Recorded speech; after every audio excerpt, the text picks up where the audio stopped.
¿Cuáles son tus historias de terror del turno de noche?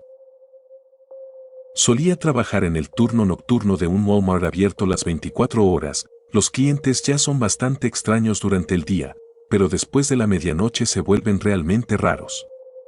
Una vez, un hombre mayor entró usando solo una chaqueta de mezclilla y medias de red, se acercó a mi caja, se inclinó y me preguntó si teníamos algo para eliminar los piojos. Esas barreras de plástico que ahora tienen todas las tiendas para proteger a los cajeros deberían quedarse incluso después de que termine la pandemia. Ya perdí la cuenta de cuántas veces los clientes invadieron mi espacio personal para preguntarme sobre productos para pulgas, piojos, sarpullidos, etc. Alguien respondió: voy a aprovechar tu comentario porque yo también trabajo en un Walmart. Hemos tenido personas que se han cortado las muñecas en el baño, otras que se han drogado hasta sufrir una sobredosis ahí mismo, incluso algunas que han tenido relaciones sexuales en el suelo del baño. A uno de los gerentes lo atacó un ladrón con un hacha, y a otro lo rociaron con gas pimienta en la cara, su barba lo salvó de lo peor, todo un grupo encantador. Lo más aterrador que he escuchado fue un día de Navidad, cuando la tienda estaba cerrada y la alarma se activó, un gerente que vivía a la vuelta tuvo que ir a revisar. Entró, apagó la alarma y buscó señales de que alguien hubiera forzado la entrada, pero no encontró nada. De repente escuchó la risa de un niño, pero él estaba completamente solo en la tienda. Buscó por todos lados, sin resultados, y volvió a oír la risa varias veces más, así que fue a revisar las cámaras. No apareció nada. Cerró todo y se negó a volver a entrar solo. En lo personal, lo más extraño que me pasó fue cuando estaba en una caja alejada del resto, sentía constantemente que alguien estaba parado detrás de mí, lo cual me daba escalofríos a mitad de la noche. Años después escuché a alguien contar que en cierto punto de la tienda las cosas se caían solas sin explicación, justo ahí es donde antes estaba esa caja registradora. Desde entonces evito pasar por esa área en la noche. Trabajaba como camillero en un hospital y estábamos dos personas sentadas en la oficina del sótano, justo al lado de la morgue. Un tipo pasó frente a nuestra puerta con una actitud algo sospechosa, luego volvió y nos preguntó si teníamos acceso a la morgue. Le dijimos que sí, pensando que era alguien que venía a recoger un cuerpo de parte de una funeraria, aunque nos pareció raro porque ya eran como las 12 o 12:30 de la madrugada. Pero no. Lo que quería era pagarnos para que lo dejáramos entrar y lo dejáramos solo con los cuerpos durante 1 hora. Lo escoltamos hasta seguridad y, al parecer, ya lo conocían, porque había intentado lo mismo en el pasado. Trabajaba en un estacionamiento del aeropuerto y mientras limpiaba la parte superior del edificio, noté que había como 100 cuervos rodeando una camioneta con una lona cubriendo la caja. Tomé mi linterna esperando encontrarme algo terrible, y al acercarme noté el olor, además de ver a los cuervos turnándose para entrar por un agujero que habían rasgado y salir cubiertos de porquería. Algún tipo dejó abandonada una carcacha con varios cadáveres de animales en la parte trasera, pudriéndose sin cabezas. Revisé los registros y la maldita camioneta llevaba ahí desde noviembre, y ya era abril, así que todo apenas se estaba descongelando y descomponiendo. Trabajaba como gerente nocturno en una importante propiedad de Hilton cuando recibí varias quejas de huéspedes por el ruido que salía de una de las habitaciones. Resultó que un hombre ebrio estaba golpeando brutalmente a su esposa y había bloqueado la puerta para que no pudiéramos entrar. Llamé a la policía y tuvieron que acceder a la habitación entrando por el balcón desde el cuarto de al lado. Todavía estoy traumatizado por lo que vi cuando finalmente lo arrestaron y sacaron a la esposa del cuarto. Estaba cubierta de sangre, fue algo verdaderamente horrendo. Alguien respondió, cuando mi ex, que era un adicto, me golpeó brutalmente en una habitación de hotel, me estranguló hasta que perdí el conocimiento y luego desapareció. Desperté con el recepcionista golpeando la puerta y diciéndome que nos iban a sacar o llamarían a la policía para desalojarnos. Entre sollozos le dije a través de la puerta que él ya se había ido y le supliqué que me dejara quedarme a dormir y que no lo dejaran volver a entrar, pero se negaron y me echaron. Dormí en una banca de piedra junto al río, a unas cuadras del hotel, y desperté cubierta de moretones y apenas pudiendo moverme. Me alegra mucho que ustedes hayan hecho todo lo posible por ayudar a esa mujer. No creo que alguna vez supere la forma en que me trataron cuando era tan evidente que necesitaba ayuda, y eso que era un hotel bastante bueno. No podía creer que manejaran la situación así. Ojalá hubiera más personas como ustedes. Estaba caminando por el laboratorio de simulación para estudiantes de enfermería en el hospital donde trabajo, con muy pocas horas de sueño, todas las luces estaban apagadas y era mi primer turno nocturno. Al girar una esquina vi lo que pensé que era una persona parada detrás de una lámpara encendida, pero resultó ser un maniquí sosteniendo el cordón de encendido. Me dio un susto terrible y después de eso, se me quitó el sueño por completo. Eran las 3 de la mañana en una cafetería canadiense muy popular. En la parte de atrás solo estaba un viejo panadero que apenas me dirigía la palabra más allá de algún chiste subido de tono o una canción indecente de sus días en la marina, pero por lo demás, yo estaba completamente solo y no esperaba ver a nadie más en al menos una hora. Estaba empacando los productos del día anterior para donarlos al refugio cuando, de reojo, juro que vi algo detrás de mí. Al voltear hacia abajo, había un niño pequeño, un bebé indígena con un corte tipo mohawk que me miraba fijamente. Me quedé pasmado por lo absurda que era la situación, cómo había llegado detrás del mostrador. No escuché la puerta ni lo vi pasar. Revisé el área de la tienda y no había nadie. Grité por el panadero por si tenía algún conocido de visita que hubiera perdido a su hijo, vino, y como yo, se quedó en shock al ver al niño y sin entender nada.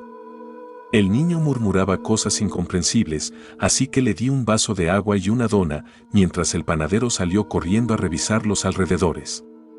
Llamé a la línea de no emergencias para reportar que tenía a un niño solo sin padres, no lograba sacarle nada, solo balbuceos. La policía llegó, el panadero regresó diciendo que no encontró a nadie en la calle y un empleado de una tienda cercana prometió estar atento. Los oficiales tampoco pudieron sacarle nada más que murmullos y gestos débiles, así que se lo llevaron. Más tarde, cuando regresaron por su café de la mañana, me contaron que el pequeño había caminado varios kilómetros desde la reserva más cercana, solo, en plena madrugada, después de haber ingerido algo del botiquín de sus padres y simplemente haberse marchado de la casa. Me dejó impactado. Debió haberle tomado horas llegar hasta mí. Verlo parado detrás de mí en medio de la noche me sigue estremeciendo más que aquel tipo que me lanzó una olla de café, la mujer que intentó apuñalarme con una cuchara de plástico porque no le di una de metal, o el sujeto que me esperó 4 horas solo para intentar darme una lección por no tener el sabor de bagel que quería. Alguien respondió: cuando Canadá se convirtió en país en 1867, el gobierno hizo cosas verdaderamente similares a lo que harían los nazis para abordar lo que llamaban el problema indígena.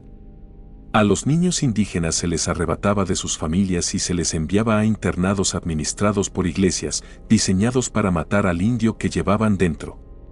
Estas escuelas estaban mal financiadas y solían operar con programas de mediodía, donde los niños pasaban una parte en clases y la otra trabajando para mantener el lugar. El abuso era generalizado. A los niños indígenas se les daban nombres europeos, se les obligaba a hablar idiomas europeos y eran golpeados si no los usaban. Una historia común en mi región de Canadá es que las monjas les restregaban la cara en orinas y mojaban la cama. Fue una época horrenda que se prolongó hasta bien entrado el siglo XX, con la última escuela residencial cerrando en 1996, aunque la mayoría lo hizo en los años 70 y 80. Muchos indígenas, a quienes ahora se les denomina pueblos de las primeras naciones, quedaron profundamente traumatizados por lo vivido en esos lugares, y ese trauma ha pasado de generación en generación, agravado por el hecho de que muchos fueron alejados de sus padres y crecieron sin aprender cómo ser padres ellos mismos. Los médicos suelen recetar drogas muy potentes a personas de las primeras naciones para lidiar con su dolor, pero no saben realmente cómo tratar el trauma generacional infligido por el propio gobierno canadiense. La adicción es común en las reservas, no es un juicio, simplemente una realidad muy triste. Así que sí, es bastante probable que ese niño haya ingerido medicamentos potentes del botiquín de sus padres y estuviera muy drogado cuando entró a la cafetería del narrador. Advertencia: contenido médico desagradable a continuación. Trabajé en una sala de emergencias y la peor noche que recuerdo fue con un paciente que fue mordido por una serpiente cascabel bebé. Para cuando llegó, estaba sangrando por todos los orificios del cuerpo, más sangre de la que jamás había visto, excepto en accidentes graves de moto a alta velocidad. No recuerdo cuántas dosis de Crofab le administramos, pero fue todo el suministro del hospital. Pero lo más difícil no fue la sangre, ni estabilizarlo ni organizar el traslado en helicóptero a un hospital mejor equipado. Lo peor fue cuando perdió el control de sus intestinos. Nunca, jamás olvidaré ese olor. Pasé todo el tiempo junto a la puerta con un ventilador a batería y varias gasas empapadas en aceite de canela tratando de mitigar el olor. La doctora asomaba la cabeza de vez en cuando solo para que yo le acercara el aroma de la canela. Por milagro, el paciente sobrevivió y hasta donde se recuperó por completo, pero la sangre, el olor y el shock de todo eso, sí, nunca subestimes a una serpiente cascabel bebé. Trabajaba en una mina a cielo abierto en Texas. Tuvimos una tormenta donde llovió muchísimo durante horas y horas. Como supervisor del turno nocturno, 6:30 de la tarde a 6:30 de la mañana, estaba a cargo de 8 camiones CAT 745, 2 excavadoras CAT 390, 6 cargadores CAT 980, 2 bulldozers de 8 y un bulldozer de 9. Eran como las 2 de la mañana cuando 3 camiones se quedaron atascados en el fondo de la mina, girando las llantas sin avanzar, una situación horrible. Dado que estábamos hablando de decenas de miles de dólares en producción por turno, tuve que pedir permiso al superintendente para cerrar la mina y avisar a los supervisores de la planta que lava y seca el material, arena para fractura, pero ellos no querían detenerse solo porque yo lo dijera. Lo llamé al menos 13 veces en una hora para que cerrara la mina, pero como era de madrugada, nunca contestó, algo que nunca pasaba porque siempre tenía el teléfono encendido. Éramos 3 o 4 empapados y cubiertos de barro de pies a cabeza, hasta el punto de que no se notaba que llevábamos el equipo reflectante de seguridad verde neón. Logramos sacar los camiones después de unas 3 horas usando una combinación de bulldozers, cargadores y excavadoras para construir una especie de camino nuevo con materiales más secos. El superintendente llegó a las 6 de la mañana para su turno de 6:30 de la mañana a 6:30 de la tarde, vio la mina y la cerró por el día. Resulta que el cargador de su teléfono se había desconectado y su celular murió en medio de la noche, nunca supo que lo había llamado. Hace muchos años trabajé en una estación de radio regional en medio de la nada, en Australia. Yo era el operador nocturno, mantenía la lista de canciones funcionando, preparaba todo para la mañana, hacía las revisiones manuales para el día siguiente y tomaba el control si pasaba algo extraño. Pasaba mucho tiempo sentado en lo que básicamente era un cobertizo de hojalata en medio de un campo, con mi perro, sin zapatos, escuchando música de los 50 y 60 y haciendo crucigramas. Excepto una noche cuando unos cazadores de canguros pasaron cerca, asustaron a los canguros del campo y uno de ellos saltó de cabeza por la ventana de nuestra oficina. Ahí estaba yo, descalzo y medio dormido, cuando ese canguro de casi 2 metros rompió el cristal. Había sangre y vidrios por todos lados, mi perro comenzó a perseguir al canguro y yo corría tras mi perro. El canguro brincaba por la oficina, tirando cosas de los escritorios en la oscuridad y sangrando por todos lados. Corrí y abrí las puertas del estudio y mi perro lo persiguió afuera, donde supongo que el pobre animal fue abatido. Luego tuve que llamar a mi jefe. Edito, Bandit, el perro, está bien. Vivió una vida larga y saludable, aunque a veces era molestado por nuestro periquito mascota. Una vez me quedé hasta tarde pintando escenografía en el teatro de un campus universitario. Era de noche, completamente oscuro afuera y muy silencioso dentro del edificio. Unos cuantos estábamos en el escenario, sin hablar mucho, concentrados en el trabajo, cuando de reojo vi algo pasar rápidamente por la puerta abierta que daba al vestíbulo. ¿Qué demonios? Luego volvió a pasar y esta vez vi bien que era un tipo con cabello largo, en pijama, sin calcetas ni zapatos. Caminaba de puntillas de manera exagerada, levantando mucho las rodillas y sonriendo de forma rara. ¿Qué? Suena gracioso, pero fue realmente espeluznante. Todos nos miramos y uno de los pintores estaba a punto de cerrar la puerta cuando el tipo entró. Se quedó parado mirándonos durante 1 minuto completo, se podía escuchar caer un alfiler. Extendió dramáticamente los brazos y dijo, «Yo soy su Salvador, Jesucristo». Nadie respondió y él finalmente salió. Supongo que esperaba alguna reacción más fuerte. Cerramos y cerramos la puerta con llave y llamamos a seguridad, que no estaba impresionada.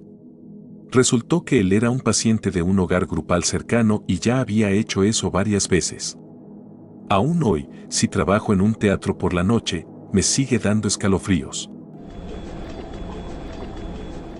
Trabajé en un centro de tratamiento residencial para adolescentes. Una chica con un trauma severo, violación, abuso, entró caminando dormida a la habitación gritando que por favor la desatara mientras se arañaba las muñecas. Me suplicaba que la ayudara porque él me está torturando. La senté, le quité las pulseras y el reloj, entonces se quedó completamente floja, se levantó y regresó a la cama. Me impactó ver la emoción cruda de su trauma, ya que durante el día siempre sonreía y estaba relativamente tranquila. Otra vez, mientras hacía mis rondas nocturnas, un hombre salió de repente de detrás de una puerta y se acercó a mí, grité y lancé mi linterna, pero resultó ser un globo con una cara sonriente. Trabajaba en el turno nocturno de un gran supermercado que no estaba abierto toda la noche, pero tenía un equipo reducido para recibir mercancía, preparar y limpiar. Yo estaba cerca de la entrada, con grandes puertas de vidrio, aunque desde donde estaba no podía ver claramente. Alrededor de las 3 de la mañana, escuché golpes en la puerta. Eso no era raro, a veces alguien llegaba para el turno temprano sin tarjeta de acceso, o alguna entrega de comida, o algún cliente que creía que estábamos abiertos aunque claramente no era así. Me acerqué y vi a un hombre que no conocía, mojado por la lluvia. Se veía normal, pero algo en él me inquietó. Tenía ese aire de alguien que podría estar en camino a convertirse en un adicto a la metanfetamina, pero aún aparentaba funcionar, estaba justo en el límite de parecer normal, pero con evidentes señales de que no. Sin abrir la puerta, le dije que la tienda estaba cerrada. Me pidió ayuda porque su carro se había descompuesto en el estacionamiento y necesitaba que le ayudaran a arrancarlo. Como yo no manejaba, le dije que no podía ayudarlo. Debería haberme ido, pero me dio pena porque estaba bajo la lluvia, así que le dije que vería si alguien más del equipo podía ayudar. Encontré a alguien dispuesto y también involucré al gerente del turno nocturno. Salimos y resultó que el hombre estaba estacionado un poco alejado, en un lugar bastante solitario, y tenía una mujer con él. Ella también tenía ese mismo aire extraño, casi normal, pero no del todo. No lo entendí al principio, pero pensé que habían estado en el carro juntos, tal vez dejaron la radio o las luces encendidas y por eso se había descargado la batería. Para mí, eso explicaba esa sensación inquietante, parecían avergonzados o culpables y eso se notaba. Mi compañero fue a ayudar con el arranque, mientras el gerente y yo nos quedamos cerca vigilando. La pareja miraba hacia nosotros con incomodidad.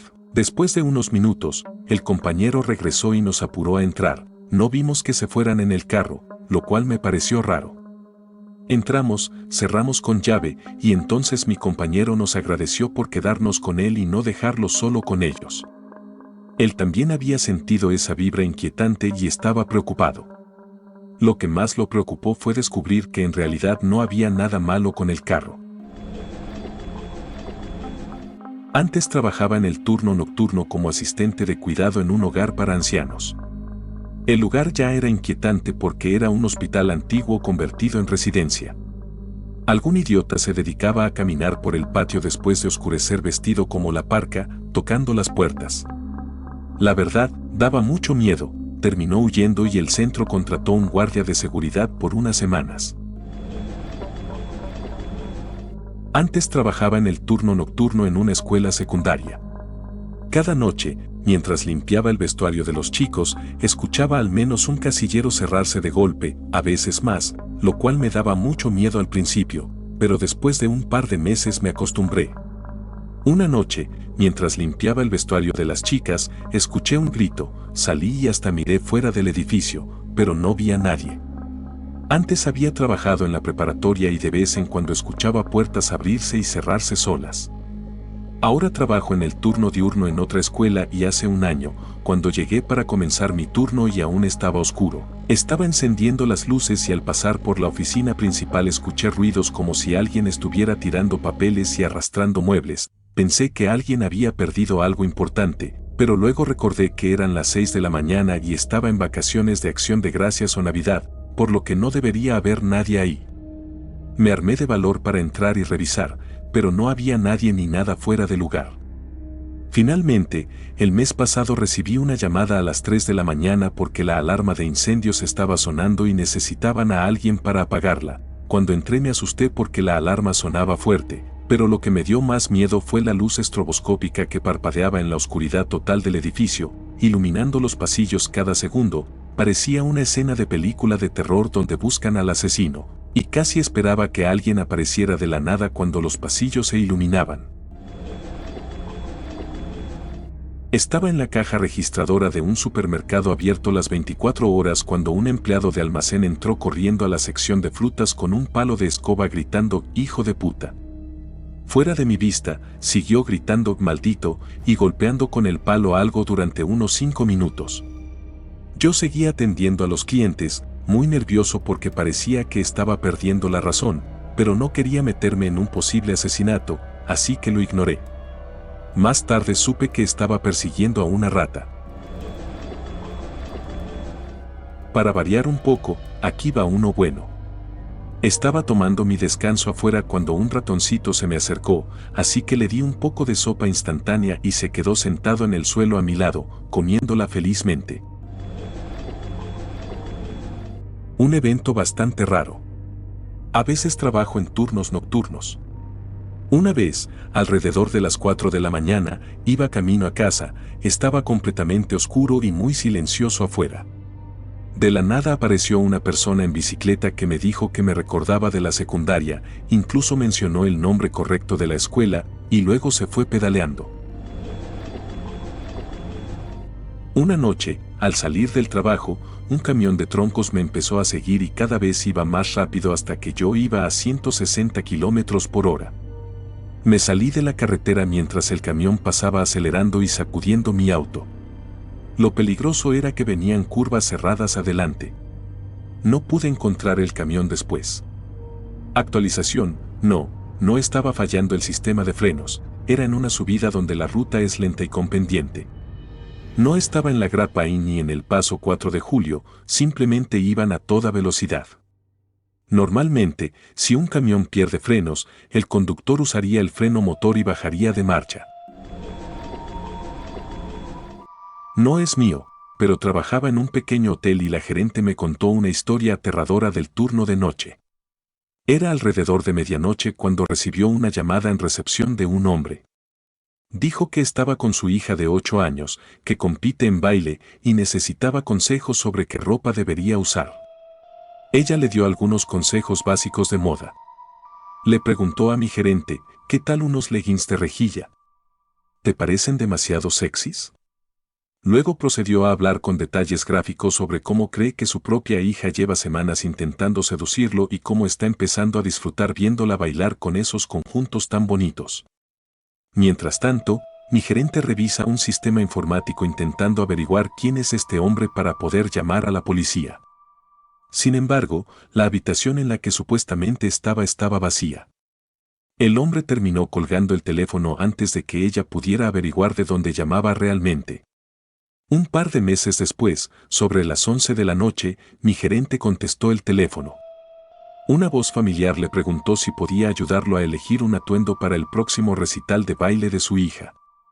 Ella le preguntó, adivina, ¿quieres saber si debería usar mallas de rejilla? El hombre colgó el teléfono inmediatamente. Trabajé en seguridad de un hospital por unos 2 meses. Era un hospital pequeño en medio de la nada, así que éramos responsables de sacar a los pacientes fallecidos de sus habitaciones y trasladarlos al congelador de la morgue. Acabábamos de llevar a un difunto a la morgue y justo antes de meterlo al congelador, sonó su celular. Comparado con otras historias, fue algo tranquilo, pero en ese momento nos dio un buen susto. En invierno trabajo en la remoción de nieve y arado. Era tarde y llevaba más de 24 horas despierto. Me detuve en un pequeño callejón sin salida, con la casa más cercana a más de 90 metros, para dejar el camión encendido y mantenerme caliente, una camioneta Mack de 6 ruedas, bastante ruidosa. Mientras me estaba quedando dormido, escuché un golpe muy fuerte y sentí que alguien jaló la manija de la puerta del lado del conductor. Por suerte siempre cierro con seguro las puertas. De inmediato encendí todas las luces estroboscópicas, traseras y delanteras, y empecé a mirar alrededor, pero no vi nada. Me dio un susto enorme. Desde entonces, no duermo en ningún lugar que no sea un estacionamiento iluminado. Trabajaba en el turno nocturno en un hogar grupal para adultos con discapacidades. Era un trabajo bastante tranquilo, llegaba a las 9 de la noche, hacía tareas domésticas como lavar platos, barrer, trapear, sacar la basura y doblar ropa, y luego veía televisión con uno de los residentes hasta que estaba listo para dormir. Después lo ayudaba a acostarse y yo dormía en el sofá hasta las 7 de la mañana. Cuando los despertaba, les daba sus medicamentos y preparaba el desayuno. Terminaba a las 9 de la mañana y tenía el día libre. Hubiera sido un trabajo perfecto si uno de los residentes no me odiara. Creo que me confundía con un familiar que lo había maltratado, pero él era alcohólico y normalmente estaba borracho y dormido cuando llegaba, así que no tenía que lidiar mucho con él. Una noche fue una tormenta perfecta. Ese residente alcohólico aún estaba despierto cuando llegué, me insultó y me gritó, pero le ayudé a preparar un snack y luego se fue a la cama. Después llegaron los paramédicos porque él había llamado por un dolor. Lo revisaron y dijeron que no veían razón para llevarlo al hospital porque era un dolor crónico, pero él insistió en ir, así que lo subieron a la ambulancia. Yo no pude ir porque estaba solo y tenía que cuidar a otros 2 residentes menos independientes. Los gerentes que normalmente estaban de guardia estaban en una conferencia, así que llamé a mi supervisora inmediata, quien estaba actuando como guardia, para informarle. Su esposo estaba en el trabajo y ella en casa sola con sus hijos pequeños, así que no podía ir al hospital ni quería llamar a nadie más. El plan era que el residente se quedara en el hospital toda la noche y ella lo recogería en la mañana. No era una emergencia, así que lo más probable es que las enfermeras del hospital pequeño de nuestro pueblo no llamaran al doctor y no lo atendieran hasta que el doctor hiciera su ronda a las 4 o 5 de la mañana, por lo que parecía estar bien. Una hora después, recibí una llamada de las enfermeras de urgencias con un ultimátum: o vienen a recogerlo ahora o llamamos a la policía porque está causando disturbios. Genial. Hablé con el residente y le expliqué que estaba buscando la forma de llevarlo a casa, pero que debía calmarse. Le dije a las enfermeras que las llamaría en cuanto tuviera un plan. Llamé a todos los taxis del directorio, pero ninguno estaba disponible porque era entre semana y los bares ya habían cerrado. Estaba considerando ir yo mismo en mi auto porque los otros residentes ya estaban en cama y solo me tomaría 20 minutos como máximo, cuando tuve una idea: un chico intentaba montar un servicio tipo Uber en el pueblo. Lo llamé y aceptó ir por el residente, aunque pidió una cantidad absurda de dinero. Llamé a las enfermeras y les expliqué el plan, pero el residente ya se había calmado y estaban esperando unos resultados, así que me dijeron que serían rápidos y el chico esperaría en el hospital. Crisis evitada, supongo. Luego tuve que ver cómo pagarle al chico. El residente no tenía dinero y, claro, la caja chica de emergencia estaba vacía. Yo solo tenía mi tarjeta de débito y no creía que el chico tuviera una terminal para tarjeta. Así que hice lo mejor que pude, le pedí prestado el dinero a otro residente y cuando llegó mi reemplazo a la mañana siguiente, fui al banco, retiré la misma cantidad y le pagué inmediatamente. ¿Era contra las reglas? Sí. ¿Pero qué opción tenía para no dejar que un residente terminara en la cárcel para borrachos bajo mi cuidado? ¿Termina ahí el turno del infierno? No, un mes después me llamaron a la oficina de un gerente y me amonestaron por haber pedido dinero prestado a otro residente. La verdad, acepté la amonestación porque rompí las reglas, pero lo que más me molestó fue la insinuación de que les había robado y que la empresa me hacía un gran favor al no despedirme. La empresa, los gerentes, mi supervisora, nadie aceptó responsabilidad por la situación en la que me pusieron. Solo dijeron que manejé mal la situación y cuando pregunté cómo debía haber actuado, me respondieron no así. Así que presenté mi renuncia. Que se jodan todos. Trabajaba en el turno nocturno en un Home Depot. Hubo una semana aproximadamente en la que la tienda estuvo abierta las 24 horas. En general, eso no era un problema porque casi nadie va a comprar materiales de mejoras para el hogar a las 2 de la mañana, excepto una pareja que vino buscando encimeras de mármol a la 1:30 de la mañana, y la mujer llevaba un vestido elegante. También recuerdo a una joven que llegó poco después de la medianoche buscando un portarrollos de papel higiénico. Yo acababa de salir de mi primer descanso y ella llevaba pantalones cortos de mezclilla y un típico uniforme de karate blanco con cinturón negro.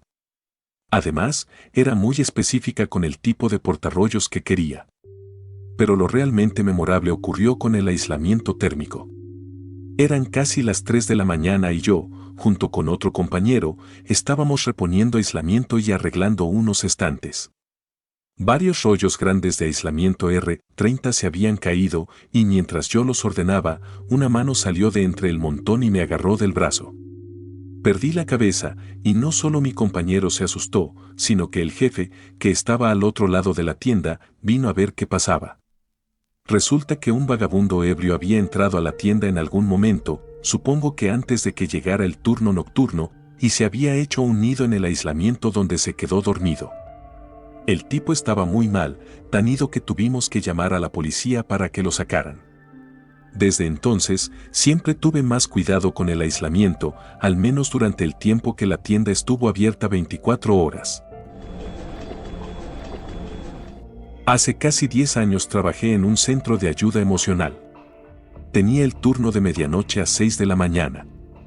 Durante todo el turno, recibía unas 2 llamadas por hora del mismo tipo que decía estar atado en una habitación, con los testículos amarrados con correas de cuero, y que su esposa estaba siendo violada por 5 hombres gigantes negros en la habitación contigua. Cada vez le preguntaba si estaba en peligro real y él siempre decía que no. Le repetía que, si no estaba en peligro, no debía llamar y lo dejaba ir. No puedo creer que haya estado despierto de medianoche a las 6 de la mañana para hacer esas llamadas. Trabajaba en el turno nocturno de Nochebuena en el departamento de emergencias de mi localidad. El reloj marcó las 4 de la madrugada en plena Navidad cuando sonó la alarma de emergencia. Un paciente masculino de 74 años había sufrido un paro cardíaco repentino. El sistema de alarma no funcionaba bien, así que no podíamos localizar de inmediato de qué parte del hospital venía. Cuando por fin lo descubrimos, entramos y comencé con las compresiones torácicas. Un equipo de anestesistas, enfermeros y médicos trabajamos durante 20 minutos hasta que logramos traerlo de vuelta, aunque solo por el tiempo justo para que su familia pudiera llegar y despedirse de él. Hace muchos años tuve brevemente un trabajo que comenzaba a las 3:30 de la madrugada. El trabajo en sí era muy aburrido, pero el trayecto hasta ahí era una locura. El mundo es más extraño en las primeras horas de la mañana. Los peligros en la carretera aún no han sido reportados, así que un día salí de la autopista y descubrí que la rampa de salida estaba completamente inundada, tan profunda que no entiendo cómo mi auto no se apagó. Pero el descubrimiento más interesante fue darme cuenta de que, si la policía va a hacer una redada en una casa, lo hacen entre las 3 y 4 de la mañana porque es cuando hay más probabilidades de que todos estén dormidos. Un día ya casi llegaba al trabajo cuando noté algo raro más adelante. Reduje la velocidad y me encontré con un enorme bloqueo policial, patrullas por todos lados y lleno de agentes fuertemente armados, pero todo en un silencio absoluto. Me hicieron señas en silencio para desviarme por una calle lateral. Fue una experiencia escalofriante e inquietante. Trabajaba en el turno nocturno como guardia de seguridad en un condominio y una madre salió del baño para revisar sus macarrones con queso. Su hijo de 2 años se ahogó en la bañera. Cuando la policía terminó, mi jefe me llamó y me dijo que tenía que ir a hablar con la familia y averiguar qué había pasado, aunque ya lo sabíamos porque los oficiales nos lo dijeron. Mi hija tenía aproximadamente la misma edad en ese momento, y me rompió el corazón escuchar la historia del compañero al que relevé, y luego tuve que ir a pedirle a la familia que le contara todo eso a un simple guardia como yo. Mi amigo y yo estábamos en la caseta de vigilancia en un punto de acceso muy importante, revisábamos el 100% de las identificaciones, no podían estar vencidas y teníamos que compararlas con una lista oficial, así que si no estabas en la lista, tu credencial no servía de nada. Eran como las 3 de la mañana y estábamos viendo videos espeluznantes en YouTube porque a esa hora nunca pasaba nadie. De repente, él levanta la vista y grita, ¿qué carajos? Yo también miro y pego un grito como niña, casi salto de la silla. Un tipo que parecía Jason Momoa versión de tienda de dólar tenía la cara pegada al cristal, sonriendo, y cuando nos hizo saltar del susto, se rió y entró caminando. Era enorme, muy parecido físicamente a Jason Momoa, solo que con look más barato. 10 minutos después, cuando ya estábamos tranquilos, lo miré y le pregunté, oye, ¿ese tipo siquiera mostró una identificación? No, no lo hizo, jajaja. Yo era el supervisor de cierre en un supermercado y alguien logró cagarse entre el baño y las puertas de salida a las 8:59, cerramos a las 9. Pensarías, oh, hay mierda literal en el piso, seguro la gente va a rodearla, pero no, simplemente siguieron caminando sobre ella, así que ahora había mierda en varios carritos de supermercado. El área de salida estaba llena de excremento, había mierda en los zapatos de la gente sin duda y también en el estacionamiento. Por suerte para mí, mi compañero supervisor, menos aprensivo que yo, se ofreció a trapear la salida y el baño, que para nuestra sorpresa, también había sido cagado. Para que conste, el olor de la caca humana me hace vomitar al instante, así que terminé echando la pota en el bote de basura justo al lado de la salida llena de mierda. Dios, odio recordar esta historia. Trabajo en el turno nocturno de un centro de rehabilitación. Tenemos una reja con protección, una cámara en lo alto apuntando hacia abajo y un timbre con cámara. En la oficina, el monitor de la cámara está en una pared y el del timbre en otra. Estaba haciendo papeleo cuando vi a un tipo caminar frente a la reja, detenerse unos segundos, luego dar media vuelta lentamente, regresar y quedarse mirando fijamente a la cámara. Y seguía mirando. El lugar está en un vecindario peligroso, así que estoy bastante acostumbrado a ver gente rondando por ahí y normalmente lo ignoro, pero la forma en la que él miraba me inquietó. Sus ojos y expresión estaban vacíos, muertos, como si estuviera pensando en algo horrible. Estaba casi seguro de que iba drogado con sintéticos. Usé el intercomunicador para ver si estaba bien, pero solo siguió mirando directamente a la cámara. Tenemos una regla, si no está herido o intentando entrar, déjalo en paz. No tiene sentido involucrarse con alguien potencialmente hostil o con los locales. Pero este tipo se quedó ahí, con esa expresión vacía, mirando fijamente a la cámara por 2 horas. Hice una ronda y cuando regresé ya no estaba, lo cual me dio aún más escalofríos.